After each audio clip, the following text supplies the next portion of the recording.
Bueno, buenas tardes a todos y todas. El seminario de hoy está presente, el orador va a ser doctor Gustavo Müller.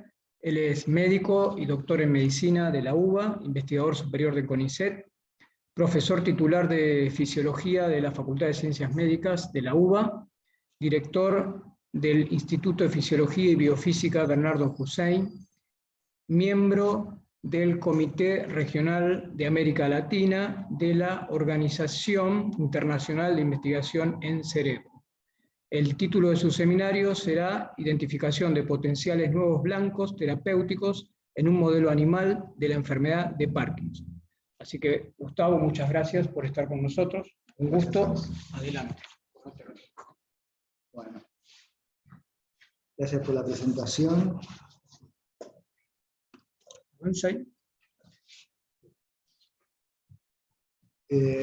Yo soy médico en formación, pero me dedico a la investigación.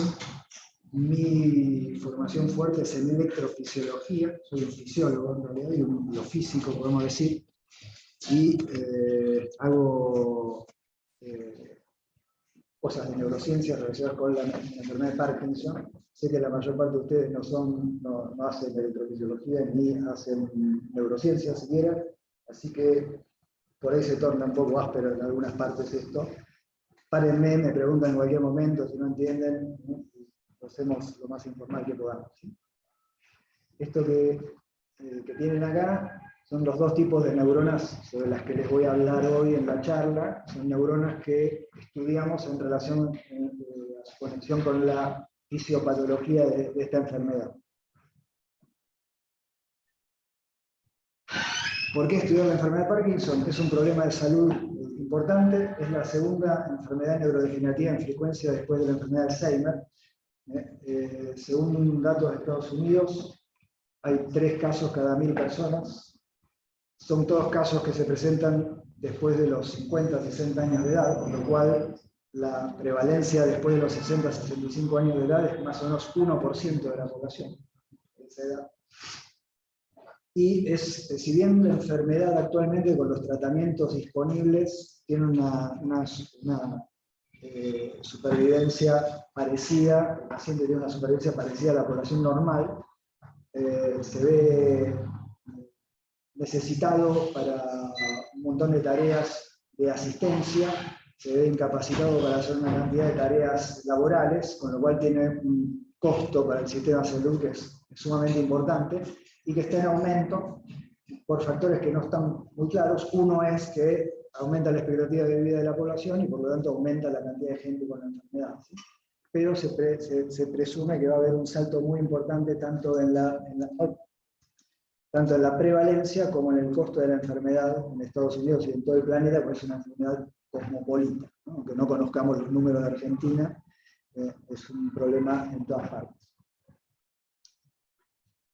¿Qué ocurre en el cerebro de una persona que sufre esta enfermedad?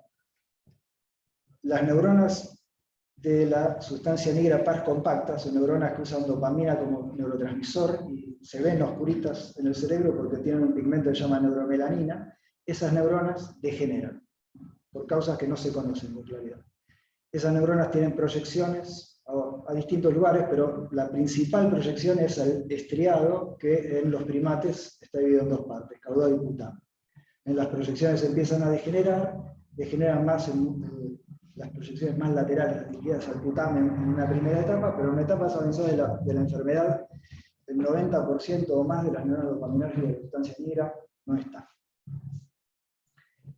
Su principal síntoma, el problema del que más se quejan los pacientes, que más los afecta, aunque nosotros los vemos temblar, el problema que más los afecta suele ser la falta de capacidad para iniciar movimientos voluntarios. O sea, no pueden moverse a pesar de desearlo, o incluso puede haber una falta de iniciativa para moverse. ¿Sí? Eso se llama hipoquinesia, y cuando logran moverse, los movimientos tienen una baja velocidad, una pérdida de vigor, que se conoce como bradicinesia.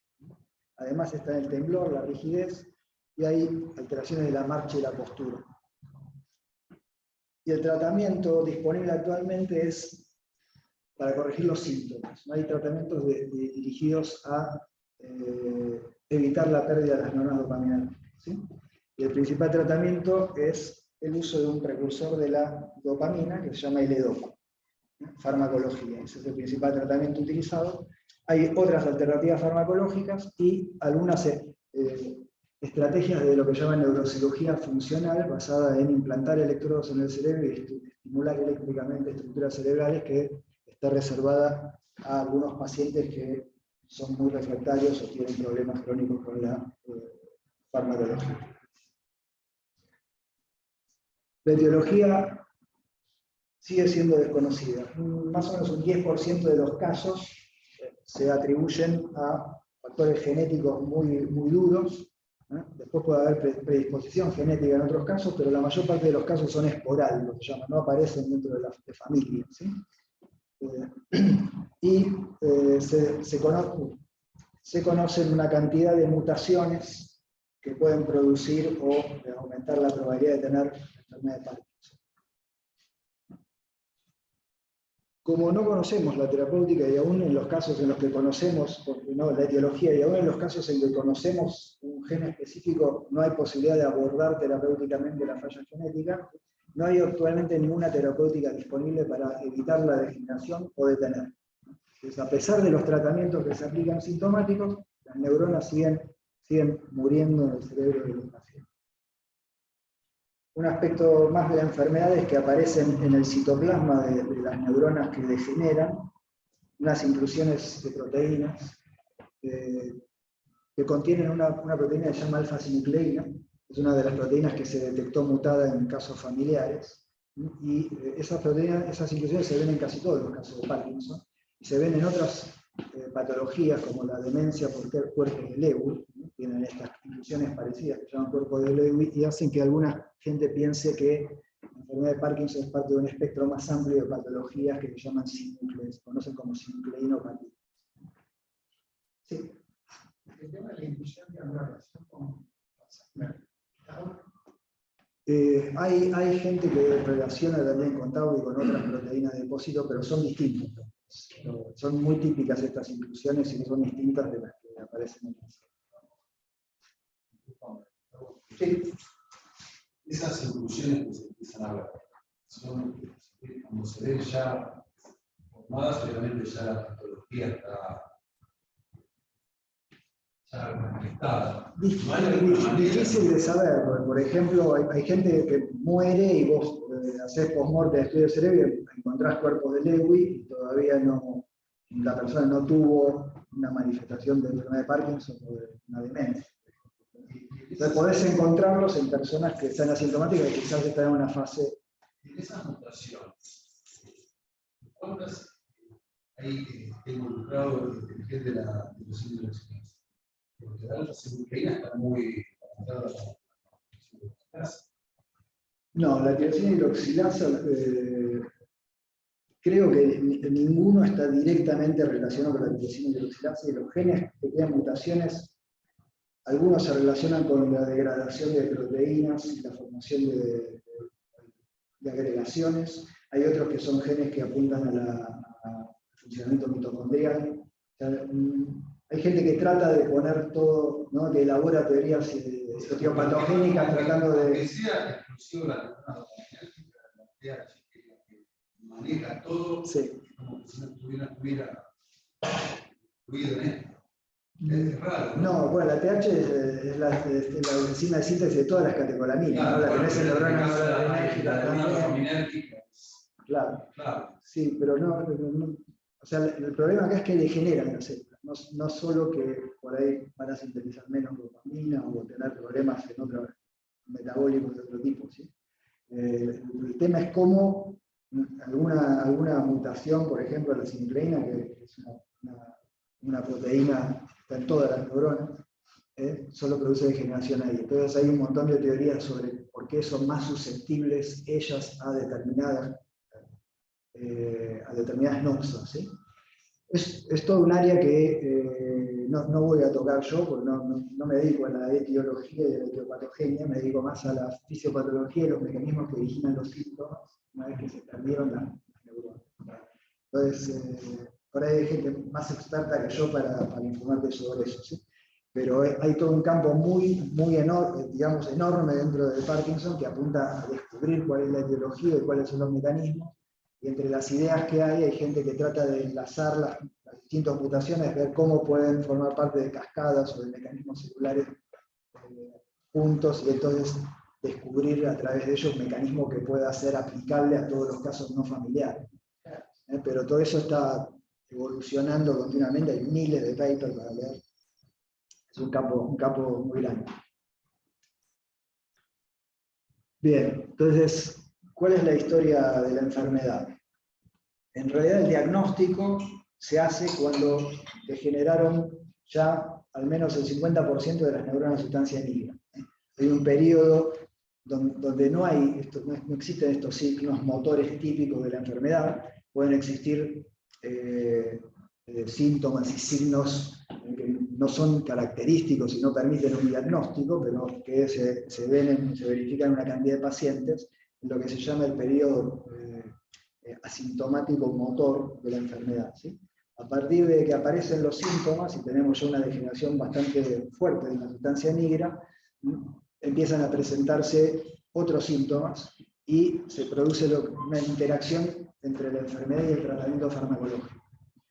Esa interacción es importantísima y modifica la enfermedad de alguna forma que no comprendemos totalmente. ¿Por qué es así?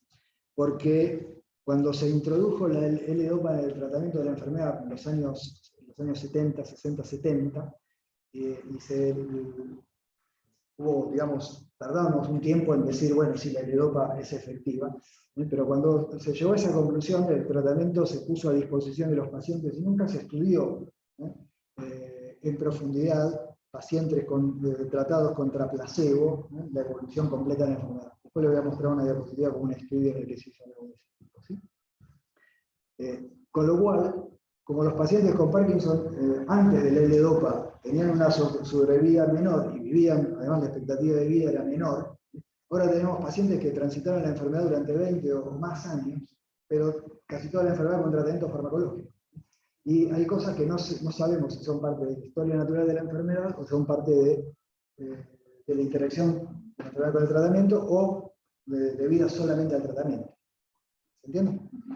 Entonces se presentan los síntomas motores típicos, se presentan síntomas motores cada vez más fuertes, se presentan alteraciones como las fluctuaciones de la actividad motora, que ya les voy a explicar mejor qué son, pero que incluyen movimientos anormales que se pueden presentar cuando el paciente está bajo el efecto del L-Dopa, se llaman disquinesias inducidas por el L-Dopa. Puede haber trastornos severos de tipo psicótico, complicaciones que se atribuyen al tratamiento, signos motores y signos no motores, algunos de los cuales no son atribuibles a la degeneración de las neuronas dopaminérgicas, sino a degeneración de otros grupos de neuronas que también ocurren en la enfermedad, sobre todo en estadios avanzados.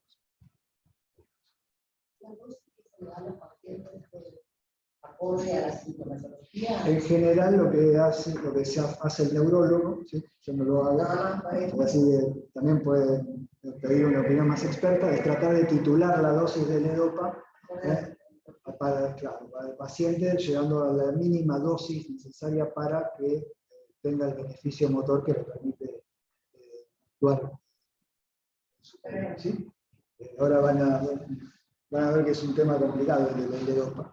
Tengo una preguntita. Sí. ¿Tampoco se sabe o se ha avanzado en hacer diagnósticos más tempranos, de manera tal de observar la relación con el tratamiento? Porque si el tratamiento se logra hacer más temprano, sí, se introduce la farmacología terapéutica antes. Sí. ¿Se sabe si eso mejora o no mejora la evolución del paciente? Tengo una diapositiva, te voy a mostrar algo, pero repito, la terapéutica que hay no detiene la degeneración. O sea, tal vez mejora la evolución de los síntomas, pero a pesar de eso, siguen muriendo las neuronas.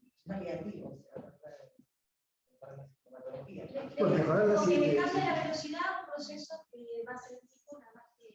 No le cambia, no se sabe, o sea, no hay ninguna demostración clara que yo pueda decir, esto está verificado que este tratamiento reduce la progresión de la degeneración neuronal. Lo que pasa es que la performance del paciente no solo depende de la degeneración neuronal. Por ejemplo, los adelanto, lo voy a mencionar en otra diapositiva. Si vos no introducís el tratamiento en un estudio hecho, vamos a pasar a la informalidad total y ver si encuentro ese diapositiva. Acá está. Miren, en este estudio, los pacientes durante 40 semanas desde el diagnóstico fueron tratados con placebo o con distintas dosis de levodopa.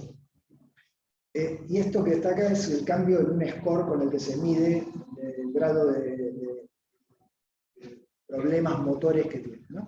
Entonces, un mayor score es más problemas motores. Entonces, el paciente que recibe placebo tiene scores más altos a las 40 semanas que los pacientes que recibieron aún la dosis más baja de levodopa. Pero, si uno va y estudia imágenes del cerebro de esos pacientes, la pérdida funcional que se puede ver en el cerebro, hay estudios de imágenes que se pueden hacer para evaluar, por ejemplo, la captación de sustancias específicamente por neuronas catecolaminérgicas, que pueden dar una idea del grado de progresión de la neurodegeneración. Bueno, esos indicadores no son diferentes. Entonces, la enfermedad sigue, pero el paciente que tiene el placebo se mueve menos. Quizás el que tiene levodopa se mueve más, y eso solamente, moverse más, reduce otros temas que se asocian a la evolución de la enfermedad, ¿no? Como pueden ser la rigidez y los efectos que puede tener la inmovilidad y la incapacidad para comportarse en un ambiente sobre la cognición. O sea, hay cosas que tienen que ver, efectos de los síntomas de la enfermedad que hacen que otras cosas se vayan complicando y apareciendo independientemente de la degeneración. Las neuronas dopaminérgicas se van generando, ¿no? Sí. El tratamiento con L2. La actividad de esas neuronas dopaminérgicas que están, ¿siguen siendo la misma o aumenta, cosa que compense la degeneración del resto? ¿Cómo? Sí, vamos a volver atrás. Durante esta fase, por ahí, si estás por acá, por ejemplo, por ahí tenés el 30 al 40% de las neuronas muertas ya. Y sin embargo, el paciente no tiene signos motores. Si estudias animales con niveles de degeneración parecidos, las neuronas remanentes están más activas, sintetizan más dopamina, liberan más dopamina, y los niveles extraordinarios de dopamina no caen a pesar de que murieron neuronas. Entonces hay muchos mecanismos de compensación pre y postsinápticos. Y ese no puede ser uno de los mecanismos por los cuales la L-dopa ahora, la L-dopa se transforma en dopamina, en principio ahí. Mira, acá vamos a ver un poquito de eso. Supongamos que estas son las terminaciones remanentes. La L-dopa se transforma en dopamina y se libera desde las terminaciones de una manera regulada, más o menos fisiológicamente, por la actividad de esas neuronas. Cuando no son tantos los terminales que degeneraron, esto alcanza para generar un pool de dopamina que produce una persistencia del efecto terapéutico más allá de la caída de los niveles de L-dopa en plasma. ¿Sí? Esta curvita que está acá es la L-dopa en plasma, y el área sombreada es el efecto terapéutico.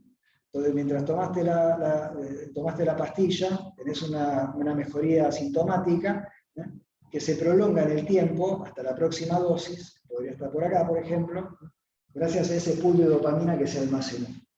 A medida que perdés terminaciones, este efecto de mayor duración del L-dopa va desapareciendo, y los pacientes empiezan a tener periodos más sintomáticos entre las tomas de L-dopa, y cuando la degeneración es muy severa, en estadios muy avanzados, la L-dopa se transforma en dopamina principalmente en sitios que no son células que quedan, son otros sitios, por ejemplo, terminaciones de neuronas serotoninérgicas.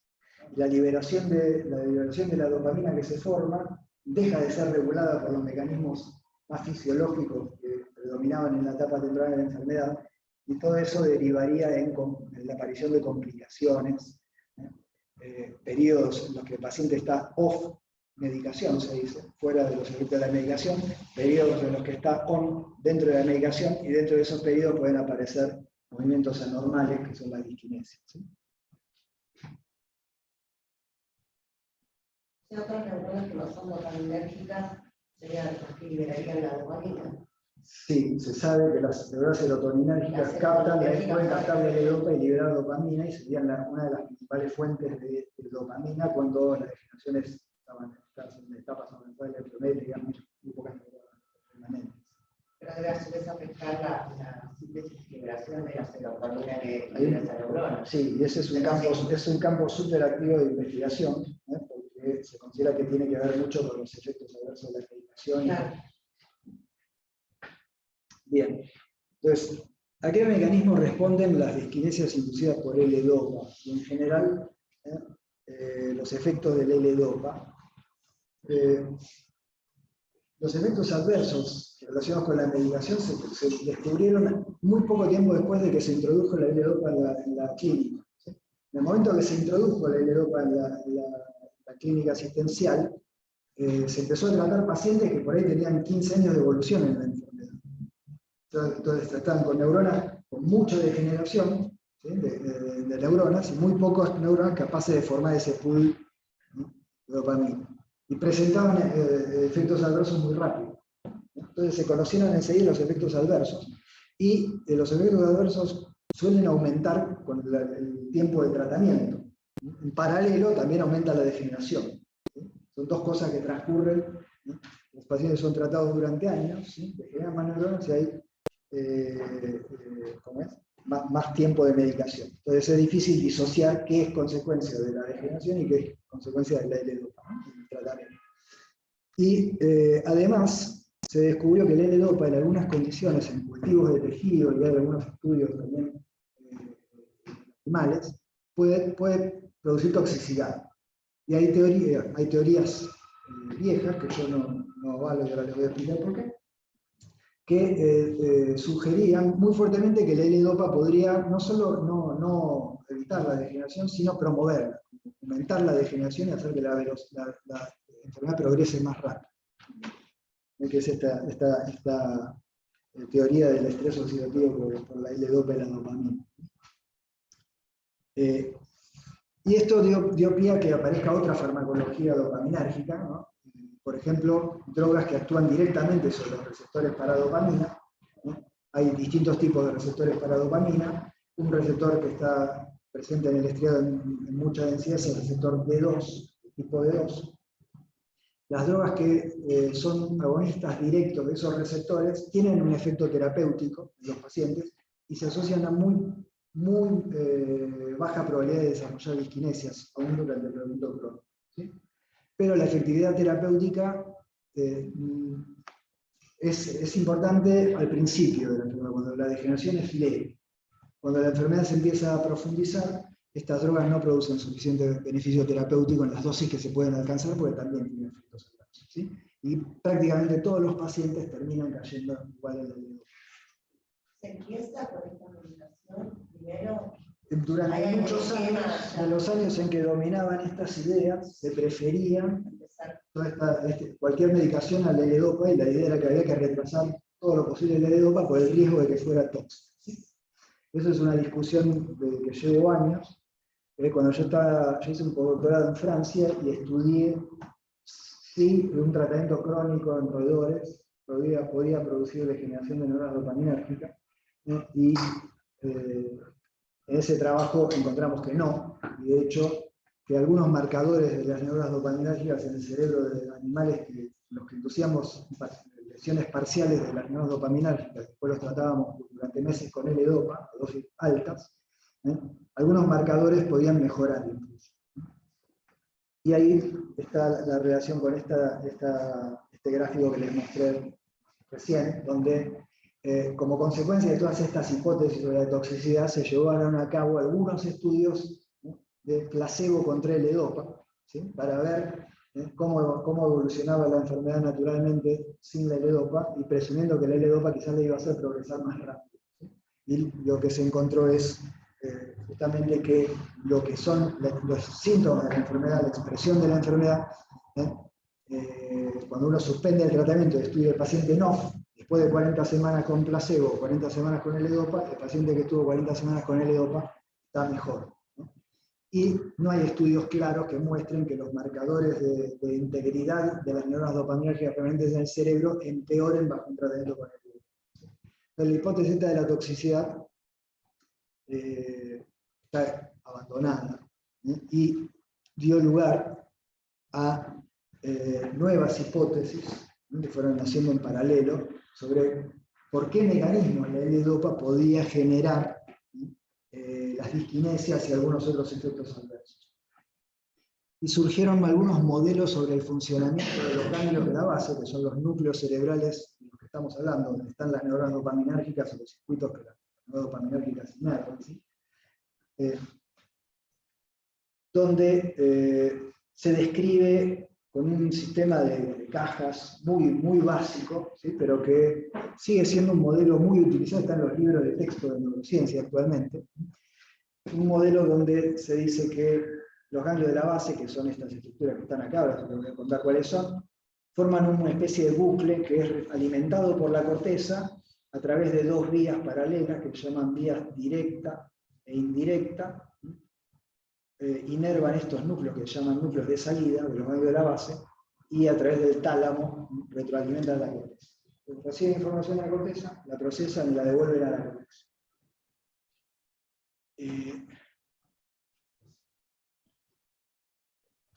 Un segundo.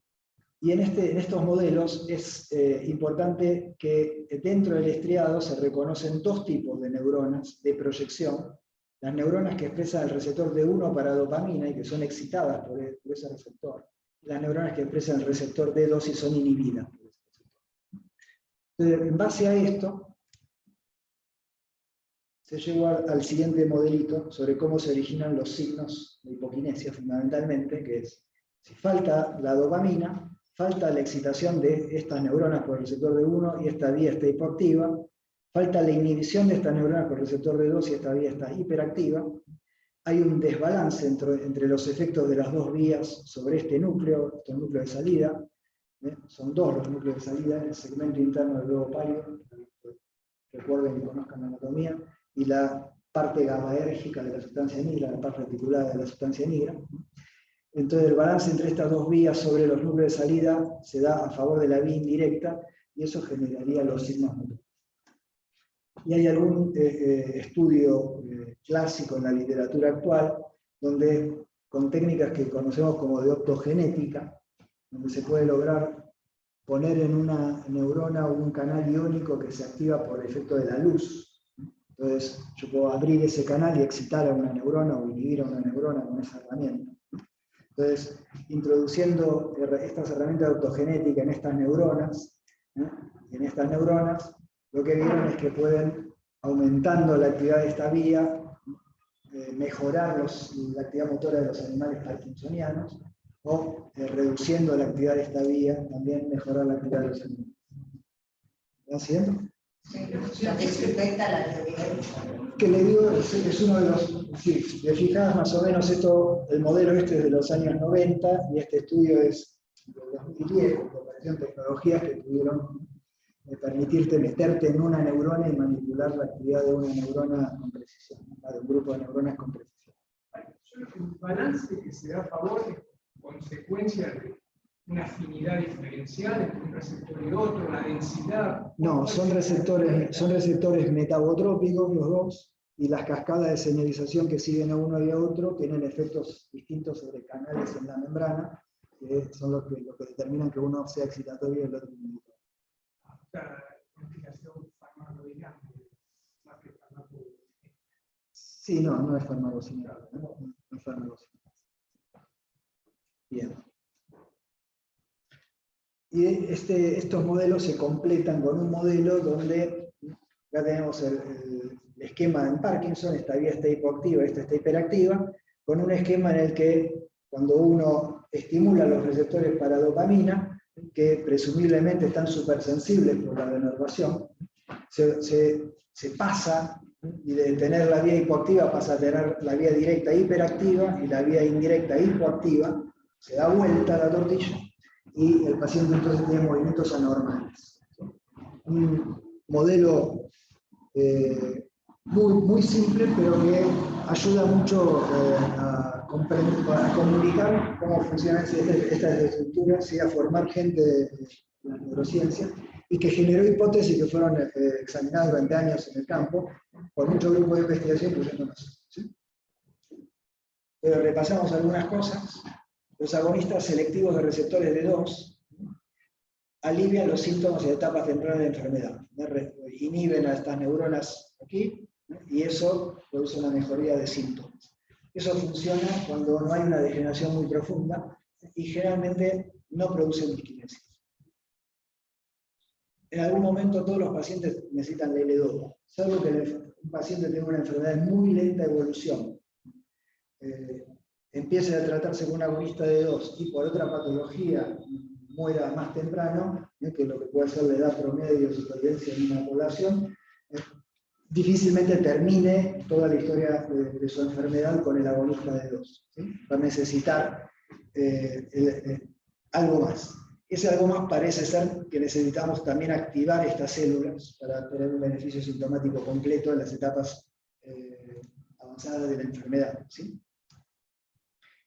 Pero luego de 5 años de tratamiento con L-dopa, 40% de los pacientes tienen discinesias, y si los vemos a los 15 años, 90% de los pacientes que recibieron el tratamiento tienen discinesias, más o menos incapacitantes. ¿Sí? En algunos casos los pacientes las toleran bien, las discinesias, y prefieren tener discinesias que estar inmóviles. Bien. Entonces, algunas de las preguntas sobre las que les voy a empezar a contar algo de nuestro trabajo. ¿Sí? Las discinesias inducidas por L-dopa involucran efectivamente la estimulación de receptores de 1 y la activación de la vía directa. ¿Cuáles son las contribuciones relativas de la degeneración y la estrategia de tratamiento crónico con L-dopa? ¿Sí? El paciente, las neuronas van muriendo y recibe el tratamiento en paralelo. ¿Qué se puede atribuir al tratamiento y qué se puede atribuir a simplemente la evolución de la enfermedad? Porque los agonistas de receptores para dopamina solo inducen discinesias en animales parkinsonianos. Yo puedo tomar toda la L-dopa que quiera. Hay experimentos hechos en animales en los que se les da a comer a los animales pellets enriquecidos en L-dopa al máximo. No hay neurodegeneración, no hay prácticamente efectos motores de ningún tipo. Otras sustancias que estimulan receptores para dopamina, directa o indirectamente, por ejemplo la cocaína, bloquea la recaptación de dopamina, aumenta los niveles de dopamina en el cerebro, aumenta la actividad motora en las personas que están bajo los efectos de cocaína, pero no se presentan movimientos anormales. ¿De acuerdo? Vamos a ir viendo algunas de estas cosas. ¿Qué modelo animal usamos para estudiar esto? El modelo animal lo obtenemos destruyendo las neuronas dopaminérgicas de la sustancia negra con 6-hidroxidopamina. Cuando uno analiza un modelo animal, estudia algunos parámetros de ese modelo que son la validez de construcción, eso significa cuánto se parece el mecanismo por el que genere el modelo al mecanismo por el que genere se produce la enfermedad. En este caso sabemos que la 6-hidroxidopamina no causa la enfermedad, ¿sí? Así que no tenemos una validez que llame etiológica. Hay una validez de construcción en el sentido que podemos destruir las neuronas dopaminérgicas, y una validez de apariencia en el sentido que podemos generar hipoquinesia y algunos otros signos motores. Este es un animal explorando las paredes de un cilindro transparente, normalmente lo va a hacer con las 2 patas, pero cuando tienen destruidas las neuronas dopaminérgicas en un lado del cerebro, una de las patitas no la pueden usar. En general el modelo se usa unilateral, porque el animal con lesiones bilaterales importantes de la sustancia negra no se puede alimentar ni beber, salvo que lo trate. Entonces, para estudiarlo para lograr la autonomía del animal sin tratamiento, se utiliza un modelo unilateral. Y la validez predictiva tiene que ver con si los tratamientos que normalmente se usan en la enfermedad tienen efectos parecidos en los animales.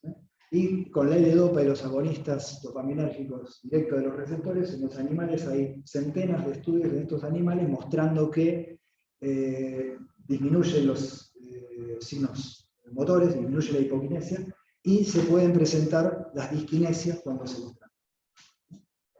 De hecho, es uno de los modelos de Parkinson más usados, y es un modelo, digamos, es el modelo que se usó tradicionalmente para hacer la etapa preclínica de estudio de todas las drogas dopaminérgicas que fueron entrando al mercado durante muchos años, ¿sí?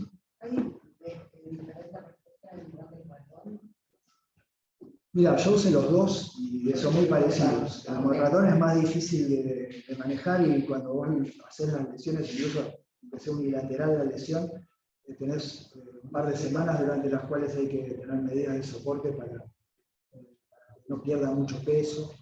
Pero después la exploración, lo que llamamos los signos de parkinsonismo en roedores, que estudiamos con una batería de test, los vemos de manera similar en la disquinesia también.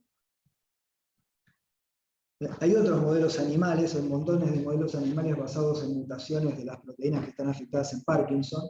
Esos modelos se usan mucho para tratar de abordar cómo se forman las inclusiones y mecanismos etiopatogénicos. Casi ninguno de esos modelos basados en mutaciones logran un nivel de degeneración importante en la sustancia negra, y en casi ninguno de esos modelos se presentan signos motores. O sea, tal vez esto tiene que ver con que los ratones viven 2 años, más o menos, ¿sí? La enfermedad de Parkinson tiene decenas de años de evolución.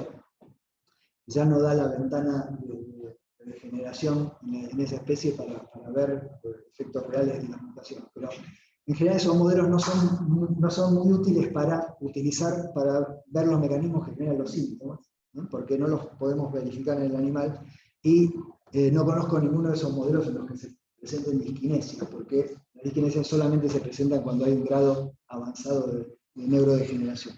¿A qué edad es la discusión de la neurodegeneración? En general a los 3 meses de vida del ratón, cuando es adulto, se inicia. Bien. Entonces en este estudio lo hice en una época en que colaboraba mucho con Oscar Gershanic, es un neurólogo argentino que es experto en Parkinson, mundialmente reconocido, y tenía un grupo de investigación en el ININFA, algunos de ustedes lo conocen. Con Oscar yo trabajé, cuando me fui a Francia, me fui en el marco de una colaboración entre él y un laboratorio en Francia, y cuando volví seguí haciendo muchas cosas con ellos. Y esto fue un estudio que surgió en el marco de una colaboración de un grupo alemán que tenía un resonador de 7 Tesla para hacer imágenes en roedores, y necesitaban, aquellos que estaban interesados en hacer farmacología, pero necesitaban buenos modelos para estudiar la farmacología. En esta época estas técnicas estaban bastante en desarrollo todavía, y nosotros les propusimos hacer farmacología en nuestro modelo de Parkinson, y usamos drogas que estimulan los 2 receptores para dopamina directamente, drogas que estimulan el receptor de 2 solamente, y drogas que estimulan el receptor de 1 solamente. Vimos que las drogas que estimulan el receptor de 1 y de 2 producen disquinesias, las que estimulan el receptor de 1 solo también producen disquinesias, las que estimulan solo los receptores de 2 producen tasas muy bajas o nulas de disquinesias, ¿sí? Los observadores que hacen estos experimentos están ciegos de los tratamientos, y estas escalas tienen cierto nivel de subjetividad, con lo cual puede uno brindarle un score muy bajo a un animal que en la práctica no puede decidir claramente si tiene o no disquinesia. Lo que vimos en estos estudios de imágenes funcionales del cerebro fue una muy fuerte activación del estriado y la corteza motora en los animales que estaban sometidos a los tratamientos que inducían disquinesia, ¿sí? Es un estudio que hicimos hace muchos años, y que en esa época tenía el valor de que todavía era muy difícil abordar el estudio de la actividad de las neuronas del estriado individualmente, y de los distintos tipos de neuronas del estriado, con farmacología in vivo, ¿sí? Bien.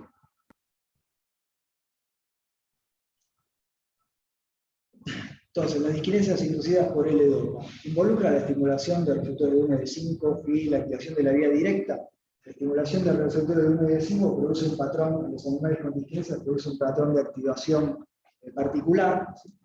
Años después de nuestro estudio, apareció este estudio de un grupo español mostrando que los animales que son knockouts del receptor de 1 para dopamina no desarrollan disquinesias, los que son knockouts del receptor de 2 para dopamina sí la desarrollan.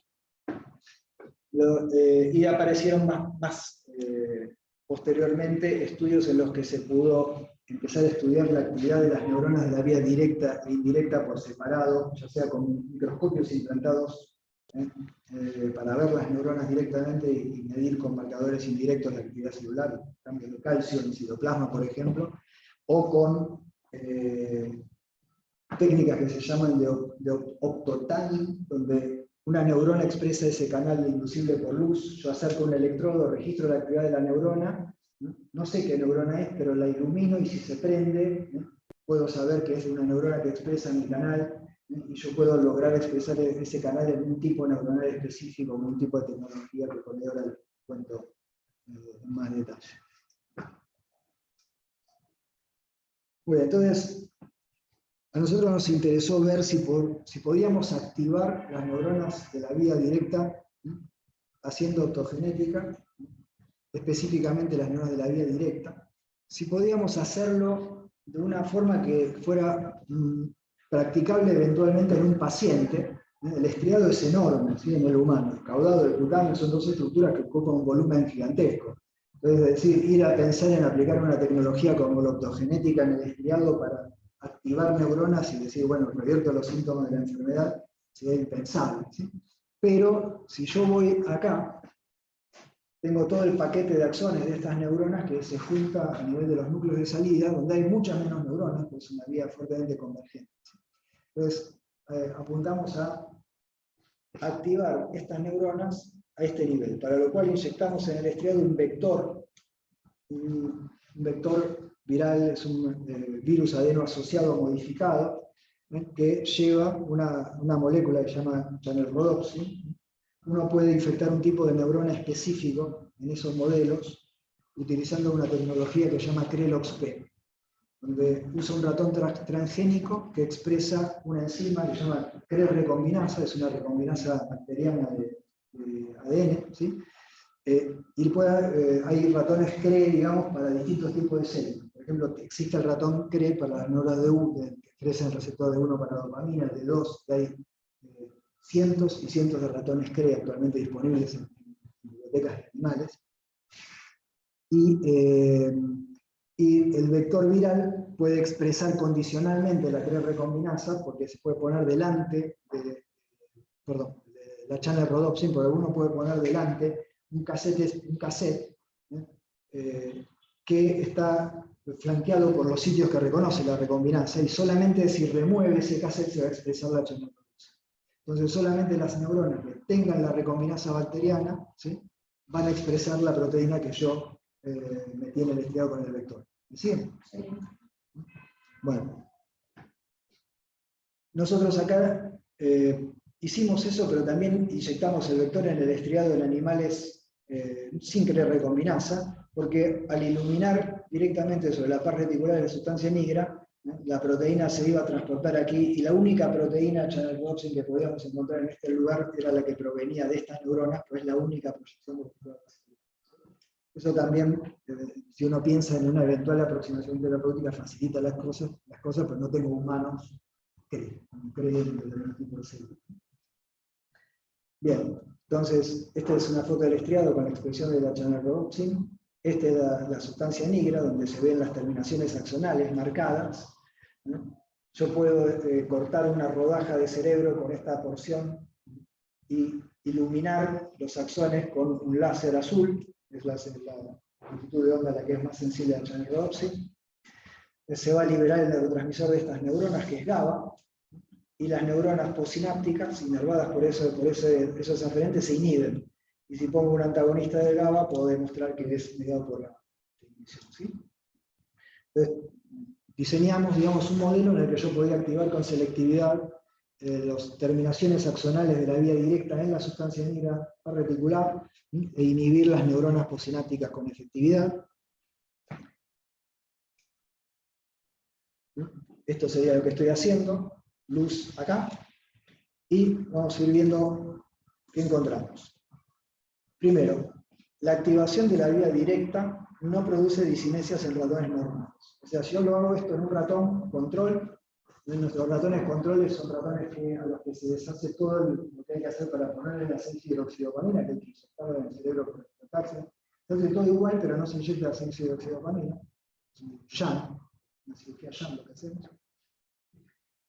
Los ratones normales no muestran diskinesias inducidas por luz. Esto sería lo que ocurre en ellos. Si voy y veo los ratones que tienen channel rhodopsin, y acá estoy en el primer día que voy a hacer el tratamiento con luz, sin haber tratado el animal con L-Dopa, nunca recibió L-Dopa, el animal tiene un score de movimientos anormales positivo. Hace diskinesias. ¿De acuerdo? Tiene que tener una lesión severa de las neuronas dopaminérgicas. Animales con lesiones parciales, no lo tengo publicado, porque son casos que hemos visto, no hacen diskinesias. Tengo que tener una lesión severa del sistema dopaminérgico para poder obtener diskinesias de manera no farmacológica, sin haber tratado nunca a los animales con L-Dopa. Entonces, este es un dato muy importante, digamos, para nosotros, porque dice que hay algo en lo que genera la lesión en el cerebro que por sí solo prepara el sustrato neural para que cuando se activan esas neuronas por la L-Dopa, la dopamina, ¿sí?, o por otro mecanismo como este, puedan presentarse las diskinesias, ¿sí? ¿Qué hago? Luego trato al animal con distintas dosis de L-Dopa durante algunas semanas, ¿sí?, con un régimen creciente de L-Dopa, y inclusive llegando a 20 miligramos por kilo, y después repito el experimento de iluminar y ver qué pasa, pero sin el tratamiento. No estoy tratando con L-Dopa, estoy viendo el animal, se lavó el efecto de washout del L-Dopa, pero fue tratado con L-Dopa. El animal normal tratado con L-Dopa sigue sin hacer diskinesias. El animal parkinsoniano tratado con L-Dopa, por efecto de la luz, solamente hace más diskinesias que las que hacía cuando empecé. Entonces, el tratamiento con L-Dopa sensibilizó a ese sustrato neural que ya estaba alterado para que aparezcan las diskinesias. Estos experimentos los hizo Tel Kaufman, que hizo el doctorado en el laboratorio, y los hicimos en el marco de una colaboración con el grupo de la doctora Rosario Moratalla del Instituto Cajal. Bien.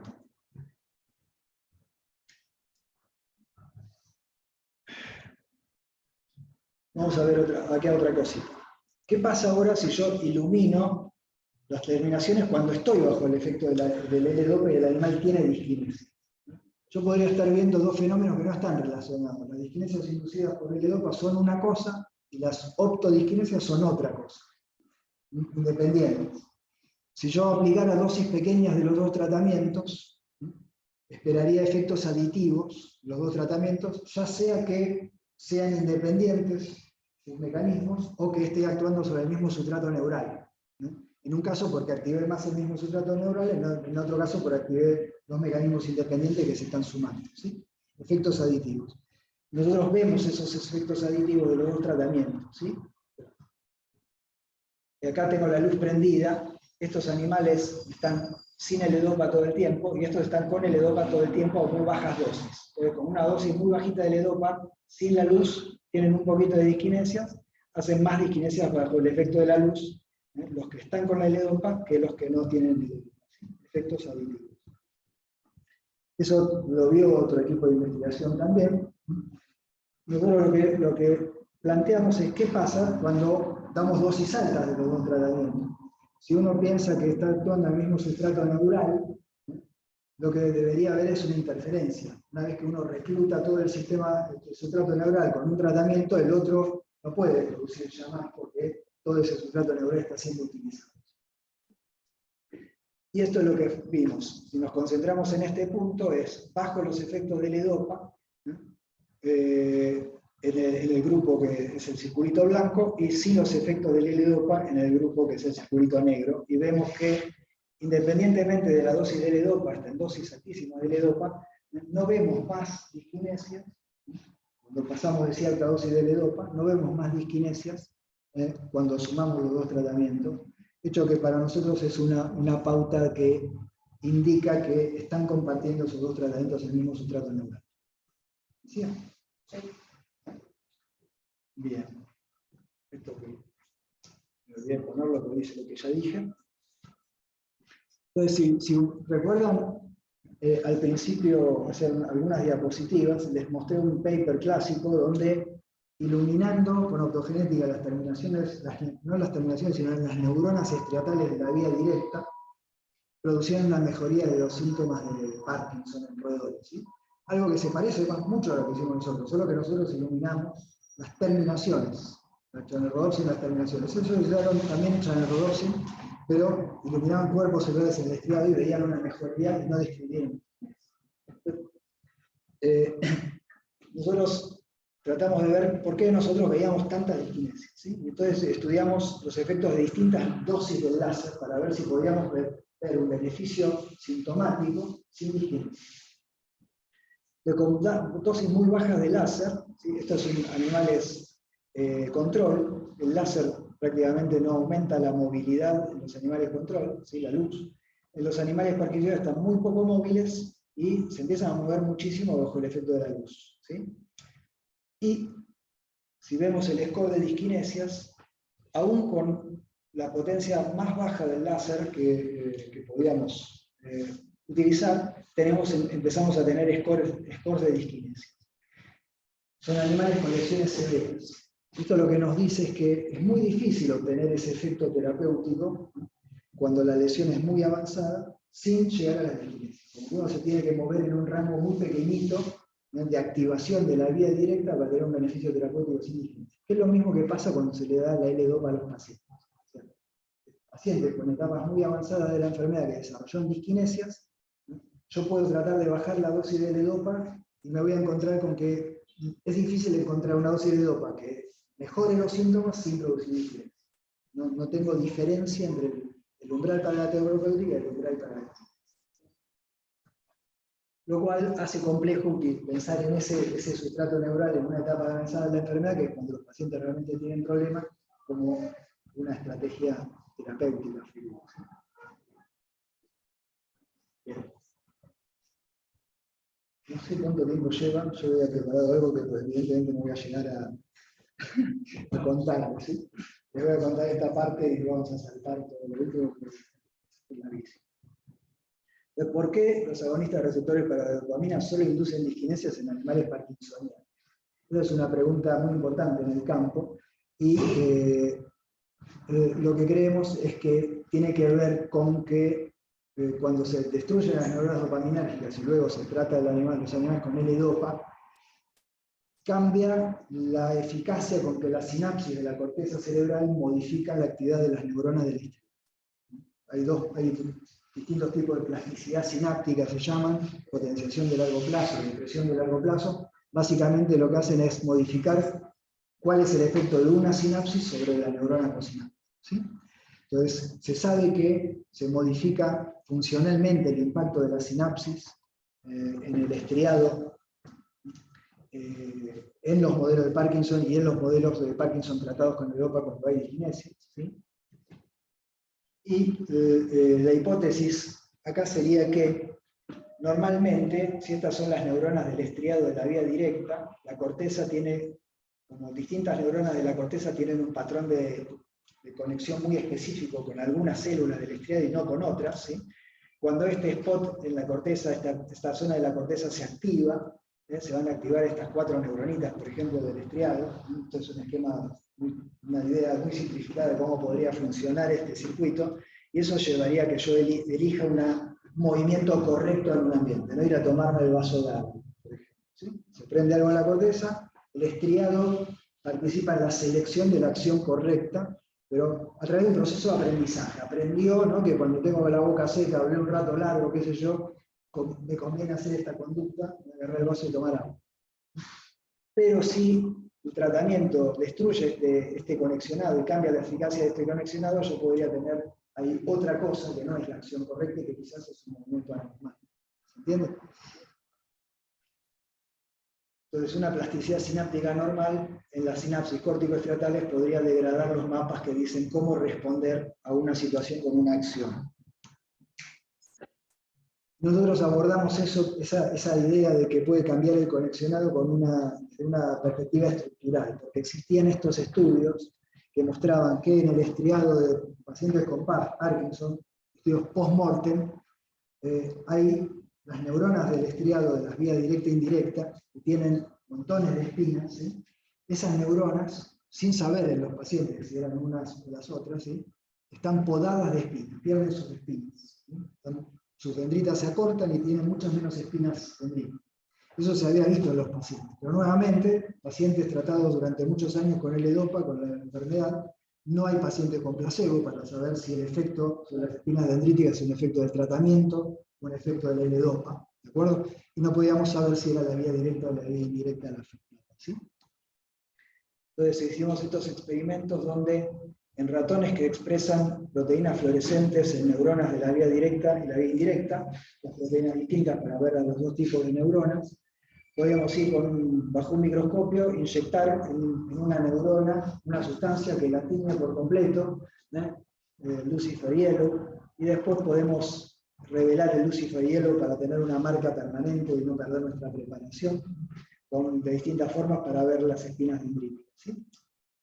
Entonces los animales se seleccionaban con 6-hidroxiopamina, se hacían los controles, se verifican los síntomas de parkinsonismo en el roedor, después se tratan con L-Dopa y luego hicimos el marcado celular para ir a estudiar la morfología de las células, ¿sí?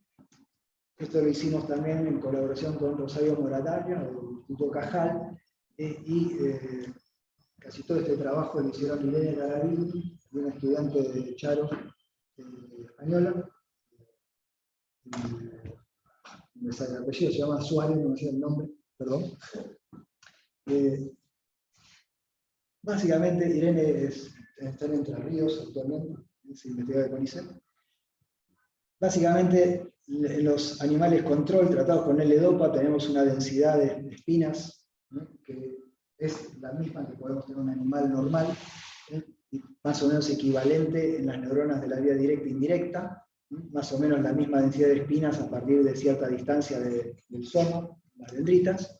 En los animales con lesiones severas del sistema dopaminérgico, tenemos la mitad de las espinas, en los dos tipos de neuronas, sin tratamiento con L-Dopa. La pérdida de espinas dendríticas en estas células es parte de la historia natural de lo que ocurre con la pérdida de neuronas dopaminérgicas. Los tratamos con L-Dopa, crónicamente desarrollan disquinesias estos animales, las neuronas de la vía directa siguen podadas de espinas, las neuronas de la vía indirecta recuperan parcialmente la densidad de espinas, ¿sí? ¿Qué significa esa recuperación de las espinas solo en esa población de células? No lo sabemos todavía exactamente, pero la L-Dopa, reemplazando a la dopamina endógena, no puede recuperar toda la morfología estriatal solamente en un tipo de células, ¿sí? Pues hay efectos estructurales sobre el conexionado corticoestriatal inducidos por la lesión y que persisten luego del tratamiento.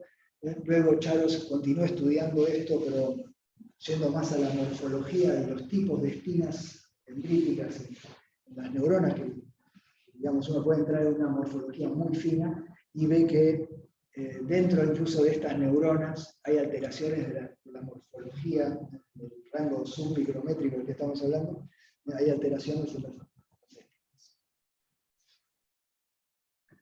Bueno, entonces una conclusión sobre esto de lo que les hablé: la vía directa de las disquinesias inducidas por L-Dopa.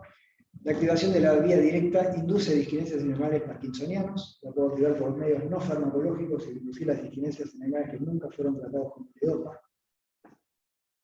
Esto es importante. Solo ocurre entonces estas disquinesias en el marco de esos cambios plásticos crónicos que ocurren luego de la lesión.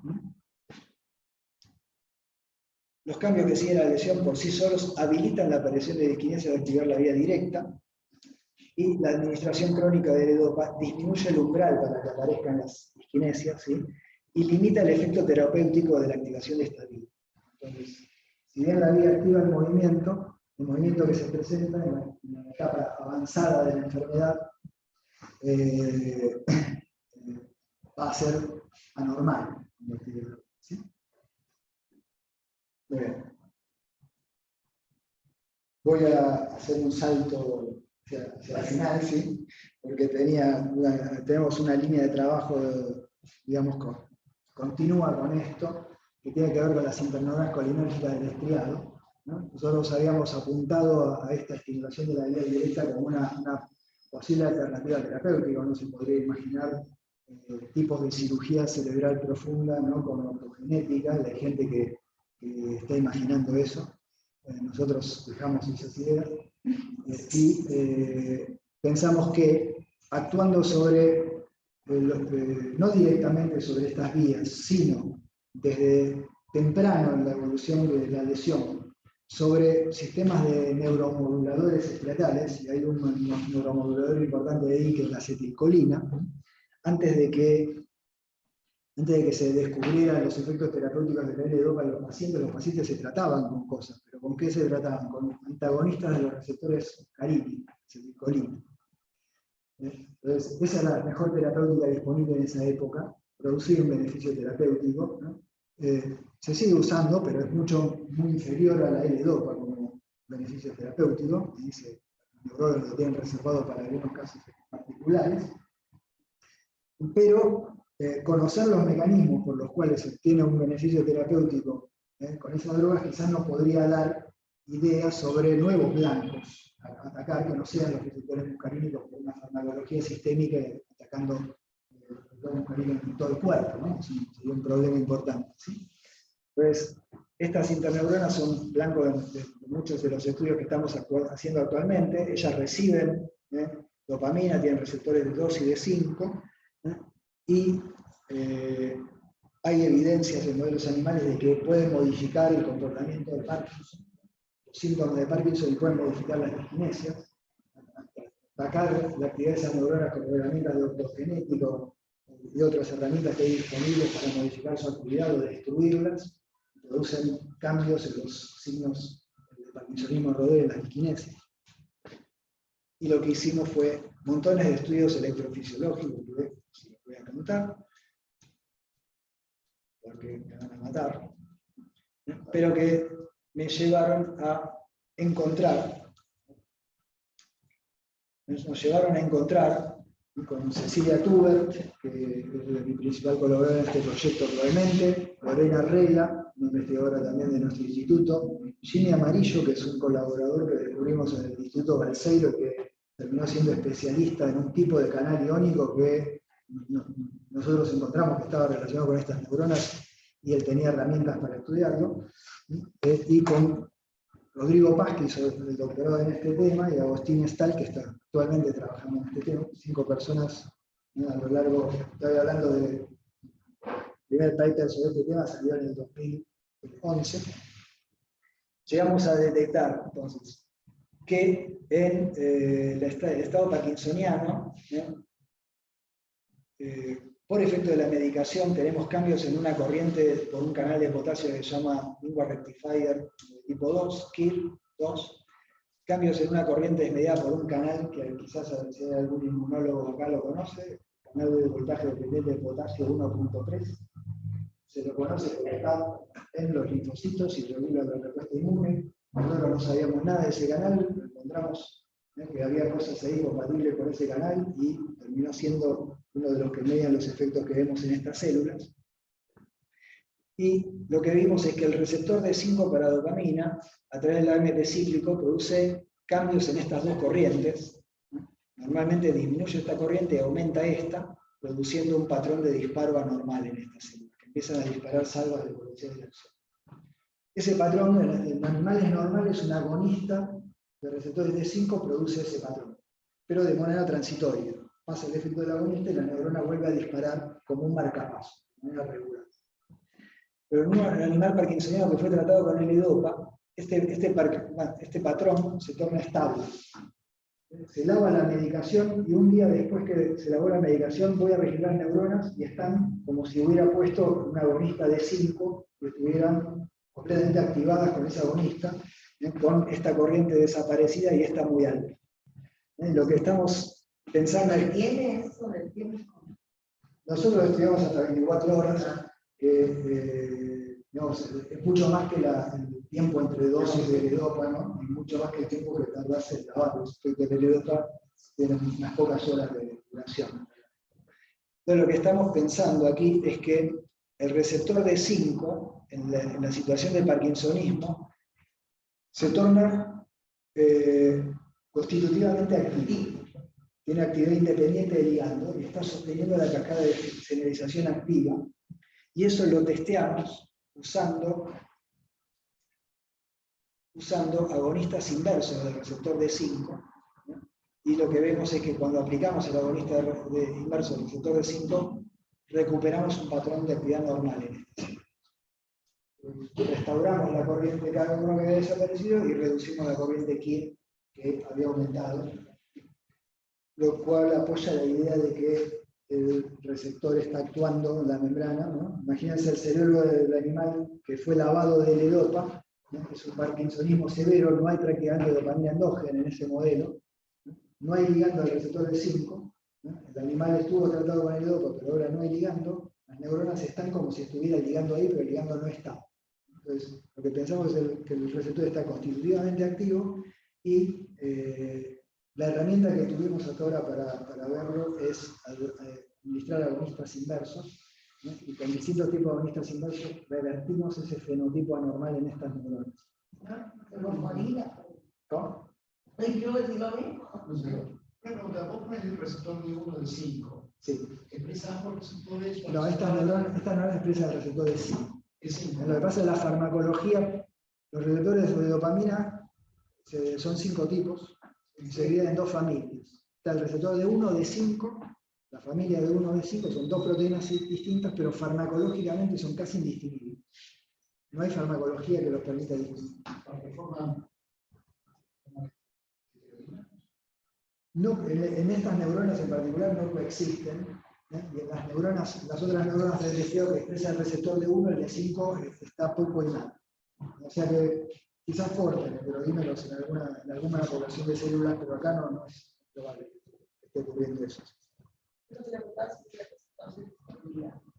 Estos receptores sí tienen la actividad constitutiva del receptor, los receptores D1 y los D5 tienen actividad constitutiva en cualquier sistema. O sea, vos transfectás células con el receptor D5 y aumenta el AMP cíclico, aunque no se diga. Cuanto más receptores expresan, más actividad constitutiva. Pero eso es porque el receptor es lo mismo con las proteínas para G-protein. O sea, si vos expresás mucho el receptor, aumentás la afinidad por la G-protein interna, ¿no? A ver, puede ser, pero hay algunos. No, es una pregunta. Yo no soy de. Yo digo por razón de expresión, no digo la proteína endógena. Sí, sí. ¿No? O sea, por eso me pregunto. Mira, yo los estudios que conozco, no soy experto en esta parte molecular y de hecho estamos necesitando aprender sobre eso, ¿no? Entonces, en la actividad constitutiva yo conozco artículos sobre cómo se describió la actividad constitutiva de este receptor. En general se describe en sistemas muy simples, porque es muy difícil de estudiar, donde se transfectan células para expresar el receptor. Y hay estudios que miden la expresión del receptor, ¿no? Y vos ves una relación casi lineal entre la expresión del receptor y la acumulación de AMPC en la célula. Entonces, más expresión es más actividad, pero no parece que sea porque hay más expresión solamente. O sea, con niveles bajos de expresión deberías tener actividad constitutiva igual. O sea, existe una chance de que el receptor esté activando la cascada de señalización sin ligando, ¿no? Incluso aunque hubiera un solo receptor, en teoría. Si vos tenés más.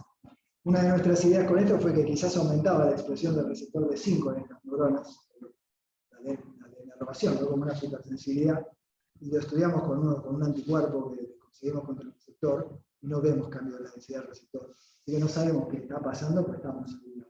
Porque los basados en unos papers que aparecieron hace unos años, el modelo lo que proponen es que no tenés, en general, no hay una activación on-and-off, sino que es como una especie de continuo. Sí. Entonces, la pregunta es cómo es que se aborda más, cómo es que es una activación Sí, sí. Hay un problema con la internalización del receptor. Todo eso no lo sabemos. Mi principal hipótesis era que el receptor, o sea, se saben algunas cosas sobre lo que ocurre con el receptor de 1, con el receptor de 5 de esta célula se sabe muy poco.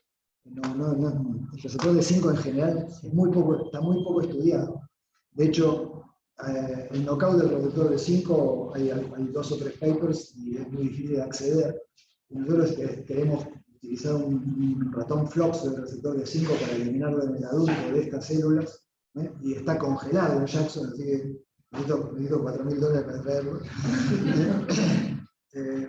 Pero lo que sabemos hasta ahora es que las neuronas que expresan el receptor de 1 no cambia cuando uno estudia la densidad del receptor, no cambia la densidad del receptor, pero parece que hay internalización. En la membrana no hay tanto receptor, ¿no? Pero la denervación se internaliza y con el tratamiento con L-Dopa, lo que nosotros, o sea, el terreno de nuestras hipótesis es que cuando vos haces un tratamiento con L-Dopa y tenés fluctuaciones, ¿no? Aumenta la dopamina y cae, y aumenta y cae. Mi hipótesis, es un terreno de hipótesis que no las he escrito en ningún lado todavía, porque no me animo y no sé qué me diría, es que esos ciclos funcionan como denervaciones sucesivas, ¿no? Vos hacés la lesión y tenés una denervación crónica. Le doy el dopa y le pongo la dopamina y a la hora, ¿no? A las 2 horas, se lavó la dopamina y lo dejé otra vez sin dopamina. Los modelos animales, en los pacientes ocurre menos, ¿no? Pero hay algunas circunstancias en las clínicas en las que esto ocurre. Los modelos animales que usamos todos, en general el tratamiento con L-Dopa se hace una vez por día, por ejemplo. Entonces el animal está 3 horas bajo la L-Dopa, el resto del día está sin L-Dopa. Es como si lo estuviéramos sometiendo a un mecanismo que podría generar supersensibilidad por denervación de forma progresiva. Entonces, lo que yo pienso, como para el receptor de 1 no se ve mayor densidad de la membrana, lo que ocurre sí es que hay internalización del receptor. Y en principio la actividad constitutiva, como lo que te queda, cuando internalizas, te queda el dominio citoplásmico expuesto igual al citoplasma. La actividad constitutiva se podría mantener. Entonces, tenemos la hipótesis de que podría estar ocurriendo eso. Pero, conseguimos un anticuerpo contra el receptor de 5, estudiamos en principio la expresión y no vimos nada. Hay otra cosa que también se mostró ese tipo de internalización, a veces los receptores también son capaces de sintetizar una misma adentro. Sí, pero por ligando o por... Señalización independiente de ligando.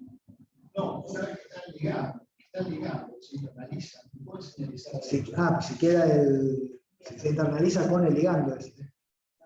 Sí, pero me parece que eso es no sé, lo veo difícil en este receptor donde la unión de la dopamina es tan lábil, ¿no? Por ahí hay receptores donde hay una unión más fuerte del ligando y se internaliza el ligando y el ligando queda pegado. ¿Tiene algún correceptor? ¿Cómo? ¿Tiene algún correceptor o están solo certificados? Si hay alguna otra proteína, porque muchas veces los CPCR... necesitas una proteína accesoria para que sea una proteína G. No, si vos expresás el receptor de 5 y tenés la maquinaria de proteína G, vas a tener cambio de aminoácido. Bien. Digo la última cosita. Esto nos lleva a una cosa muy interesante, que es que la única droga aprobada por la FDA que tiene un efecto antidisquinético malo, es mala droga, no tiene mucho efecto, es la amantalina, que hace poco se descubrió que es un ligando del canal KIR2. ¿Sí? Y la otra droga que tiene, es ampliamente aceptada en la literatura, que tiene efectos antidisquinéticos, aunque no está aprobada para ese uso, es la clozapina. Entonces, estamos entusiasmados con lo que estuvimos descubriendo en estas células, y creemos que puede haber por ahí estrategias terapéuticas dirigidas específicamente a estos mecanismos que puedan producir algún beneficio. ¿Sí? Bueno, nada más. Este es el grupo de neurociencias y sistemas, que no es mi laboratorio, sino muchos laboratorios que nos llevamos muy bien y trabajamos en colaboración. Gracias.